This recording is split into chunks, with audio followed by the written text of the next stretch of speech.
What's up YouTube? Welcome to today's video, and today's finally the Venom Gyre 3.20 guide. I have made a lot of videos in the past about how to league start it, but I just wanted to give a pretty comprehensive guide for anyone newer to the build. And for people wondering why do you want to league start Venom Gyre Deadeye, it is its endgame scaling potential and how insanely pretty it looks. And this is Uber Cyrus on a pretty min-max version of the build, and it just gets absolutely obliterated. Now you might be wondering what about the other Ubers, and all of the Ubers pretty much look very similar to this. Now it is a lot of projectiles and it might make your PC lag, but it's really not that bad. And Uber Maven just gets obliterated. Now this build is really nice because you have that endgame scalability option, and now in this patch they added Involve Venom Gyre, which kind of cancels out one of the nerfs this build indirectly received from Nightblade. But we're going to go straight into the build. And before we start, you might be wondering, what about how does this build perform in, in regular maps before you get all of that gear? And the answer is kind of pretty well. So this is an SSF run I did. I got the voice stones in around 10 hours. And we are running, a 4-link right now. And this is pretty much the clear that you'll see. Now, at this point, let's not get the shrine. So let's go find the boss. So you can see there, Soul Eater Rare just gets obliterated. Now I am running the MTX, so it kind of looks a little bit crazy, but let's go find the boss. Then this is a 4-link clear on, I think it's a T14 map. I don't have a T16 in this run. But when you find a rare, you pretty much just Whirling Blades on top of it. So this is the Exile. And you won't really find that much better clear than this. And here's the boss. So when you're on the boss, the playstyle of the build, you want a Whirling Blades on top of it. And this will create a shotgunning effect. So when you see the Whirling Blades come out on the boss, you'll see that the boss gets chunked majorly. And there you go. And the map clear is probably with the stronger suit. It's definitely stronger in terms of mapping than in terms of bossing. Now you might be wondering, you probably got some lucky gear for this character to be able to do this amount of damage. And the sad fact is, my gear might just shock you a little bit. I'll show you what claw I'm using. I'll show you everything that I'm using real fast, just so you can know that guarantee that this will be a great league starter. Now you might be wondering, did I use Withering Step in this run? And there is no Withering Step being used. So the nerf is already baked in. And that's just how a normal map looks like with this build. And I think this was around like the 10-hour mark or so. So my claw, here's the amazing claw that I was using.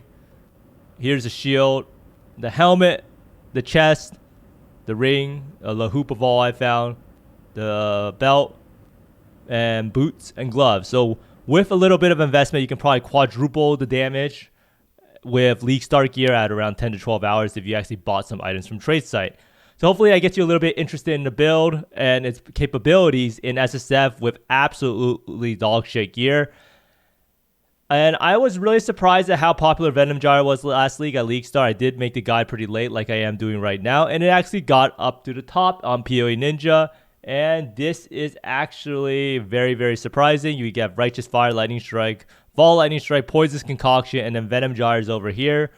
And I made separate videos going over how to level it, because this time we'll be leveling with Poisonous Concoction instead of Spectral Helix, and how you can transition from Poisonous Concoction to Venom Gyre. And those are probably the most important videos. Everyone wants to get that initial rush out of the way. They want to transition as fast as possible. And knowing when to transition is definitely very important. And I do think it's one of the best clearing skills in the game on T16 maps with a 4-link. And you are capable of finishing Exarch and Eater even on the 4-link. And I did get the Void Stones on this run. As you can see here, 2 Void Stones. So definitely doable. Now the build might be more popular this time around because Lightning Strike got nerfed. So all of these Lightning Strike people, if you do like attack-based Trinity skills, they're probably flocking over to Venom Gyre. Now, the new MTX is Illusionist Venom Gyre, and there is a Vol Venom Gyre that is really, really cool. And Venom Gyre is the only skill in Path of Exile of a 2-button component as you store blades and shoot it out with Whirling Blades. Now, because there's a lot of people who always say, how do you actually pronounce this? Let's go check it out. So if anyone ever asks you, how do you pronounce it? And here you have it. Gyre. Gyre. See, there you have Venom Gyre. Gyre, as some people like to call it. So what changed in 3.20? Well, a lot of things actually changed. So we have Vol Venom Gyre, which raises the blade cap to 50, so you get instant 50 blades. So right now, when you throw out the projectiles, you'll see it only goes to 30, and it caps out. and you can't get any more. But with Vol Venom Gyre, you get 50, and you instantly get the 50 blades. And then you get 15 blades regenerated per second. So this should help out a lot for the single target in terms of the burst. Now, Venom Gyre did get an indirect nerf with the Withering Step and Elusive Effect nerf. So you can no longer reset Elusive with Withering Step, resulting in an average Elusive effect being cut in half. So if we look at a PoB of this thing, so right here you can see Elusive. If we get rid of the number, it's usually around 200%, but now on average is around 100. So it is a pretty sizable nerf if you consider like 25 to 30% nerf, but it is what it is. Now, there is a new Venom Gyre MTX. It's an Illusionist MTX. I think it came out in like a month, 1.5 or something of last league, and it does cost like $15, but I do think it looks very cool. However, it is complete eye cancer. Now, I am going to be running this variant with Perma Berserk. There is a variant that Rue kind of showed, at least last league, where he uses Comb Spirit. And Comb Spirit, how it works is that you get rage regeneration per 100 life regeneration. So you pretty much leverage Evol's Vision, which got buffed last patch. So it gives you 400 life regen right there. And then you get Immortal Flesh, which gives you like 375 life regen. So then we're able to get around 7 to 8 life regen per second. Now, we are going to be leveling with Poisonous Concoction because of the Spectral Helix nerf. And Spectral Helix got nerfed quite a bit, but Poisonous Concoction is super, super good to level with, and it's very smooth as you just use your Life Flask as your weapons. So you might be wondering, how does Venom Gyre actually work? And it is actually kind of a little bit of a complicated skill. So Venom Gyre fires a returning projectile that can be caught, and the returning projectiles deal 75% less damage. So you fire it out, and then it comes back to you, and then you catch it. And then you see you have 3 blades that get caught. So the more projectiles you shoot out, the better. Now we can catch up to 30 returning projectiles, and this cap can be raised to 50 with Vol Venom Gyre. And these projectiles that you catch, you can shoot out. So you catch it, and then it comes 3, and then you shoot it out, and you'll shoot out 3. Now the thing about the ones you shoot out is that these can actually shotgun because it fires sequentially. That means it doesn't get all fired at once, and each one of them counts as separate. So you can theoretically shotgun the boss with 10 blades, and if you have 10 stored blades. And this benefits a lot if the mob is bigger. And if you're standing against a wall and you have the Deadeye node, you can also chain off the wall back into the boss, even if some of the projectiles don't hit the boss that you use the shotgun. And that's pretty much, the bigger the boss, the faster they fall, as they say. Now, you generate more returning projectiles. So this build is all about generating as many projectiles as possible. You get projectiles extra from your Ascendancy. Sniper's Mark is huge because what Sniper's Mark does is it makes it so that projectiles which hit cursed enemies split towards 4 additional targets. So one pretty much becomes like 4 additional projectiles. So you get a lot more projectiles back. And Awakened Fork generates an extra one, and so does Chain. So that's why we end up using Awakened Fork. And Chain is on our Deadeye Ascendancy. So now we were going to go over to play Ascendancy. So we can only play Deadeye at the league start, and I highly recommend you to level as Poisonous Concoction. So we end up taking Tailwind first. So since we are leveling as Deadeye first, we're going to be getting Tailwind first. And this actually benefits Poisonous Concoction since action speed is just global. So we get Gathering Winds, Tailwind, and then we get Ricochet +1 Chain, which actually doesn't do anything, unfortunately, for Poisonous Concoction. And then for Merciless Slab, we get Endless Munitions. And at that point, we can actually transition over to Venom Gyre. But I would advise you to wait a little bit until you have all of the core components, ready to go. So, and then lastly, for Uber Lab, you want to get Focal Point, which increases the effect of your marks. Now, playstyle of this build, Venom Gyre is a very similar playstyle to Spectral Throw, where you just throw out blades and it returns to you. And the big difference is Whirling Blades does damage pretty much because it shoots out the blades. So you pretty much just run around the map and you throw out the blades, and then you use Whirling Blades when you see that your blade count is near 30. So Whirling Blades fires out more projectiles, and this helps out with your map clear. And it's really, really important because Whirling Blades actually allows you to do damage while moving, which is one of the quintessential elements of a really, really fast mapping build. And for bossing, you want to pop Vol Venom Gyre. You get the 50 blades instantly, and you want to use Whirling Blades on top of the boss when you're near a 50 projectile cap. Now, a lot of people ask what exactly is name locking, and this is a very, very important concept to know. So name locking is pretty much you have your cursor on top of the mob and you'll just go back and forth attacking it with Whirling Blades. Now the reason this works is you have to have it with always attack without moving unchecked. If you have always attack without moving checked, you will just Whirling Blades in place and not be on the boss. So you just keep Whirling Blading forward. Now with it checked, you'll see you hover over the mob and then you see how you go back and forth on top of the mob. Now it's a little bit hard to show here because the mob dies. But right here you can see it go back and forth. And this is really important because the blades will come back to you and it'll refill your cap to 30 and you'll go back and forth and you'll be doing it with like 20 to 30 blade average at a time. And that's how you create that nice shotgunning effect on a boss that kills the boss so fast. And this is pretty much the main reason why this build performs so well with low gear, is because you're able to leverage your shotgunning. So make sure it's not checked and make sure you are actually name locking or you're going to have a bad time with single target. Now, in terms of buffs, you want to make sure you have your Ancestral Protector Totem down, and that just gives you an attack speed buff. And you want to press Berserk when you have 50 rage if you're running the unique rage variant. So there's two variants of this build showcased in the PoB. And this is the pair of gloves that gives you rage. So once you have 50 rage, just press Berserk.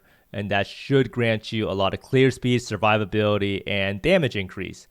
Now, how tanky is this build? This build is not going to be as tanky as a Juggernaut Righteous Fire build. And frankly, you don't need builds to be that tanky. But this build has the damage because you stack flat elemental damage, you have elemental damage percent, and you have attack speed on jewelry, weapon, and jewels. So you pretty much have a lot of flat LE damage, and then you scale the LE damage with percent damage, and then you scale with attack speed. And then we have 100% crit chance with Nightblade, and then we have up to 700 crit multi, and this depends on the elusive effect. But this actually got nerfed a little bit, so we're not going to be at 700% multi all the time. So what this means is that critical strike multiplier is a lot more important this time around. And we can get 100% spell suppress cap really easily on the tree with these nodes over here. So this thing already 8 plus 8, 24 plus 15. That is almost 40% spell suppression. And right here you have 2 points right here, 17. So super, super easy to get spell suppress cap.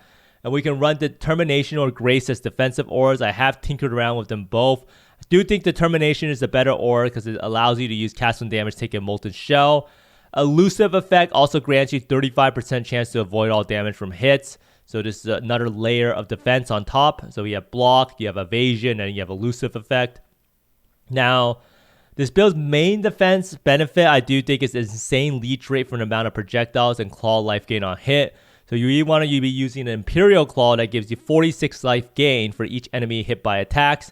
And this is absolutely massive in survivability because a lot of builds have trouble with recovery, and that's why Saboteur is so good because it gives the 10% life regen. But I do think this build has best-in-class recovery as long as you're able to attack the mob. And this build also gets easy ailment immunity. You can get it on the boot implicit. You can craft it on your boots or chest piece. You can also get it on nodes on the tree, and then you can also get ailment avoidance as a mod on the shield, or you can even craft it on the shield. And ailment immunity is always super, super, super good to play with. In terms of Pantheons, major Pantheon will be using Soul of the Brine King, and we use this before we get ailment immunity, and it provides some stun avoidance. Or you can use Soul of Lunaris, which gives you some physical damage reduction, reduced elemental damage take it, and 10% chance to avoid projectiles. In terms of mapping, I generally like to run this node here because it gives you reduced physical damage so you don't die to CB. You can also take this before you have ailment immunity to get some reduced effective shock. Or you can use this one, Soul of Yugo, which makes it so that you can get curse immune if you have a flask of reduced effective curses. So there's a lot of different options for the Pantheon. Now we go on to the meat and juice, and this is the skill tree. The skill tree is very, very compact. Now, there are two variants of this build. So there's a no unique version of the build, which is inferior to the rare unique version of this build. Now, the reason why I included the rare version is because it gives you sort of a general guideline of what to aim for. Because some of these rare uniques could be a little bit expensive, like Taming, Comb Spirit, could be at 20 to 30 chaos each. So in order to use the skill tree, you can have the pull down right here. And you can choose Act 1, and you have the No Berserk Rare variant. And then you have to go to Skills here, No Berserk Rare variant. And the items, you have to go to No Berserk Rare variant. So for the two trees are pretty similar. The main difference is the accuracy nodes on the No Berserk rare variant, but a lot of that just comes down to your gear. So this tree is super compact, and that's like a hallmark of a good like passive tree, right? You don't have that many travel points, and every single point is high efficiency damage nodes. So we take the claw masteries over here, and then we have elusive effect, dagger mastery to get plus 40% multi for skills supported by Nightblade. Then we get some crit over here, life nodes, another claw mastery. And it's very important you take this mastery in order to get your mana. Attack damage leads as life and mana. And then down here, these nodes are important because they create extra projectiles when you fork. So that creates more blades for you to catch and shotgun with. Then you have the spell suppression cluster. You have these pen nodes, aura cluster to make it so you can get run 250% auras easily. You have crit nodes, accuracy nodes right here to get you 100% chance to hit.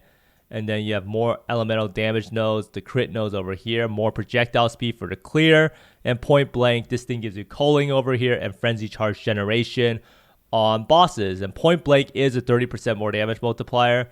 Now, something to keep in mind is the accuracy clusters are kind of interchangeable depending on if you can reach 100% chance to hit. Now, if we change it over to the Berserk unique variant, so we go here, Berserk unique variant, item Berserk unique variant, you will see that sometimes you might need to take the other cluster. And these two trees are near identical. You can path out through here, or you can go out through this way. And functionally, almost an identical tree. Strength and int nodes. You can take these depending on if you have strength and int issues. You will need 155 strength, 155 int. So that's kind of annoying. You can also get int right here. There's another pathing option. And you can also drop the spell suppression clusters if you do have enough spell suppression, right? So if you have 100% spell suppression because you have got lucky on gear, then you can drop some of the spell suppression. Now, eventually, we want to transition over to a cluster setup. Now, the reason behind that is the cluster setup is just going to be a lot more damage.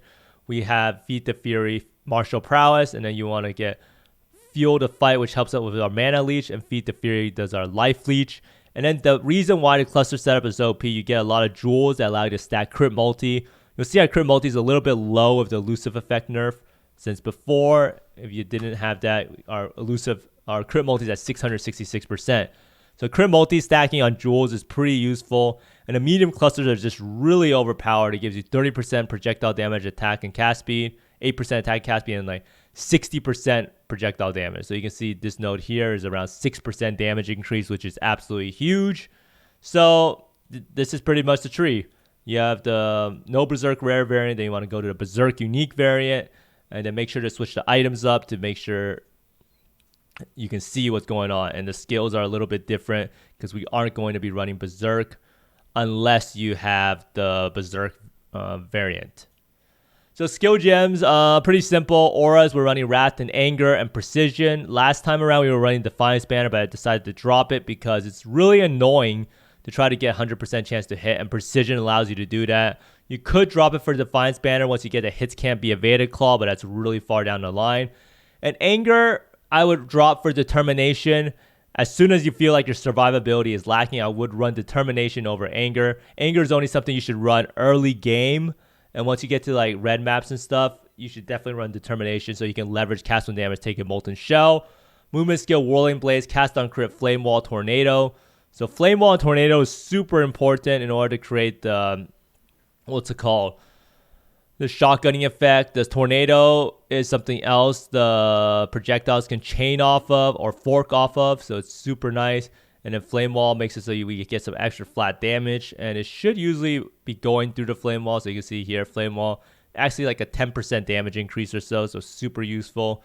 And buffs, we have Berserk, Blood Rage, and Ancestral Protector. You can drop Blood Rage once you get the mastery that gives you the frenzy charge, but it does help out on mapping because you sometimes don't get the frenzy charges right away. Cast 1 damage taken instead. We have cast 1 damage taken, Molten Shell, Hydra Spear, Tornado. And this just helps us keep up the Tornado uptime. And Hydra Spear helps with the exposure. Now, Mark on Hit, we are trying to use Sniper's Mark. So with Sniper's Mark, Mark on Hit, and Enhance. And the main skill we're going to be using is Venom Gyre, Nightblade, Fork, Trinity. These are the 4 mandatory links. And then next up, we have Inspiration and Elemental damage of attacks can be swapped out with added cold or added lightning damage, depending on how much flat damage you already have on your gear and claw. Now for the items, there's 2 different variants, like I said, 2 different item sets. So one is the no Berserk variant with all rares, and this should be easier to get off the ground. And then next up we have the rare unique variant, which I do think is what we want to transition into before saving up for Omni. And the reason behind this is it gives us Perma Berserk. It gives us 8 rage regen per second. So in this one we're using 2 tamings, Immortal Flesh, Comb Spirit, Vol's Vision. The reason we're using these pieces: Vol's Vision 400 life regen, Immortal Flesh 375 life regen. And for a claw, you just want any flat light LE damage, attack speed, or crit chance. So this is a pretty cookie cutter claw that we are using, not really that crazy. The shield, you want some life, you want some spell suppress, which helps out a lot. You want some chance to avoid elemental ailments if you're going for ailment immunity, and a high life roll.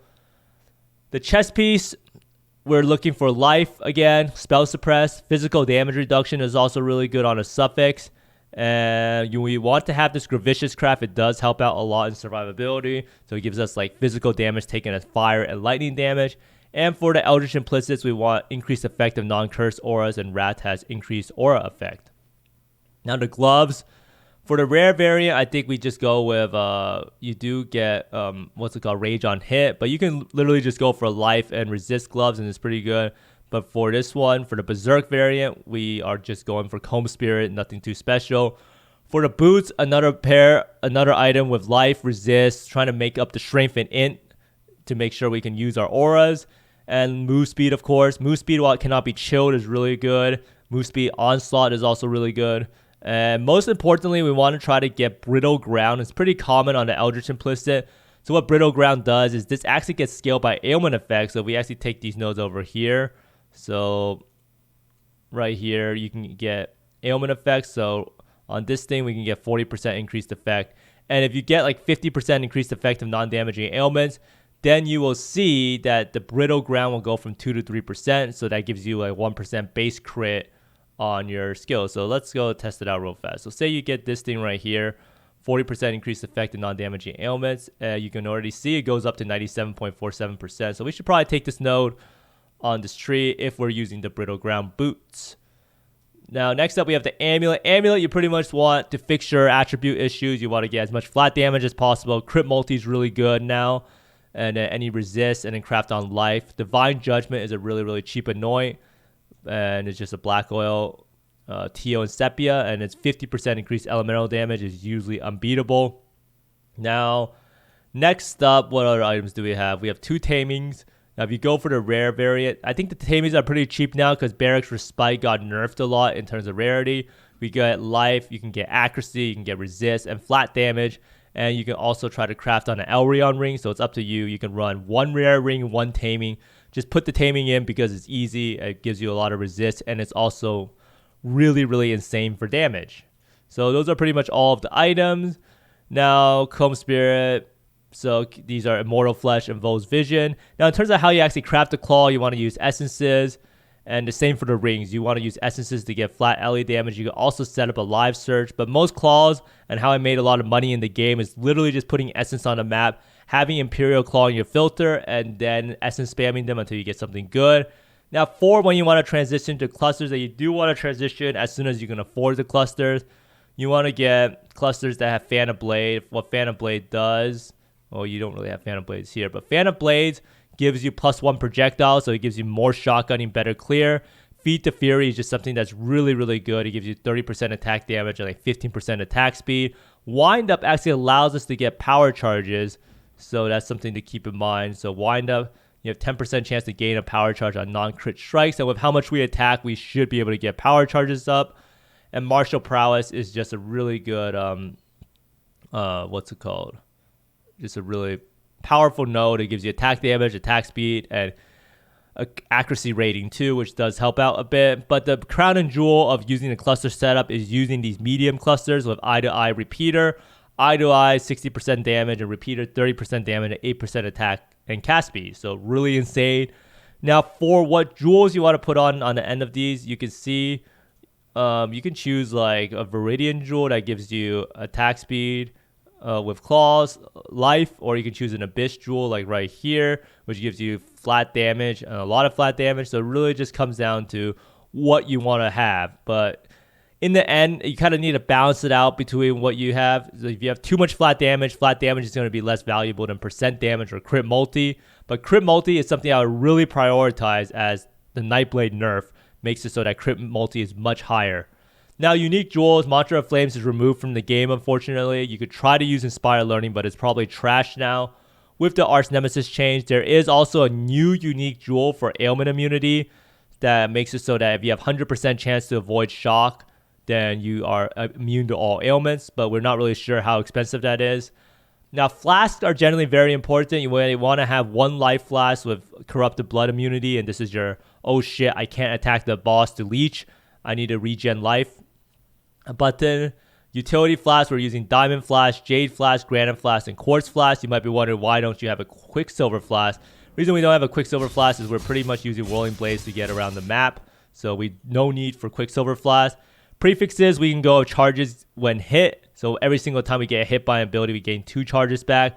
Or we can go with gain charges on critical strike. Both work pretty well. Suffixes, we want attack speed %, reduced effective curses, armor %, evasion %, critical strike %. Pretty much just go with whatever you feel like will benefit your character the most. Unique flask, we could run Dying Sun for better clear, or New Explode flask for better map clear. So the New Explode flask is Steel's flask, and actually goes pretty well with this build. And then we also have Bottle Faith for single target. But for bossing, a lot of times you want to be running like 2 or 3 or 4 life flasks. This build does have recovery issues, so if you're doing like the Eater of Worlds intermission, you don't really have anything to leech off of. Same for like Searing Exarch Ball Phase. So that's why I sometimes run with 2 or maybe even 3 life flasks to solve the recovery issue. Especially if you run the Berserk unique variant, you're not going to have any life regen. Now overall, this is one of my favorite mapping builds. Its core strength is its mapping prowess, and it will surprise you with how strong it is at its effectiveness with low gear level. And for anyone wondering, is this a bait league star? This build has been played many times now, I think. A lot of people tried it out last league. They had a lot of fun with it. It was even won in SSF the first to 100. But the build does require a little bit of a knowledge of boss fights to know when you can spam Whirling Blades, and it might be a little bit sketchy in the Forbidden Sanctum due to Resolve. The new MTX is really stunning. You can pair it with Transcendence Flame Wall, so all of your projectiles that come out have this like nice little rainbow effect, kind of like you're tripping out or something, but it looks really, really nice. The build should be stronger compared to 3.20 due to the Arch Nemesis nerf and Venom Gyre being in the game. Now, I do implore you to watch my videos about how to level the character and how to transition right here from Poisonous Concoction to Venom Gyre. The leveling experience should be faster than last league if you go Poisonous Concoction, and it should be generally an absolute breeze. And I do hope you get the chance to try out this build. And it is a very unique playstyle, and I do think that it is one of a kind in PoE currently, because it's one of the only skill, it is the only skill in the game that has a 2-button component. And it's really not that much buttons to press. If you played my Berserker build before, you're literally just shooting out Venom Gyre using Whirling Blades, and every single build in the game has a main damage skill and a movement skill. At least good builds in the game. But thanks for watching, everyone. I hope you have a great league start, and I hope you find more Divines than me, and maybe even a Mage Blood. Well, I kind of need a Mage Blood, but thanks for watching. I will be posting more videos about how to upgrade the character once League Start rolls around, so you can see how you can fully upgrade the character from a noob to a Chad. But thanks for watching, and good luck on League Start, and see you next time. Bye!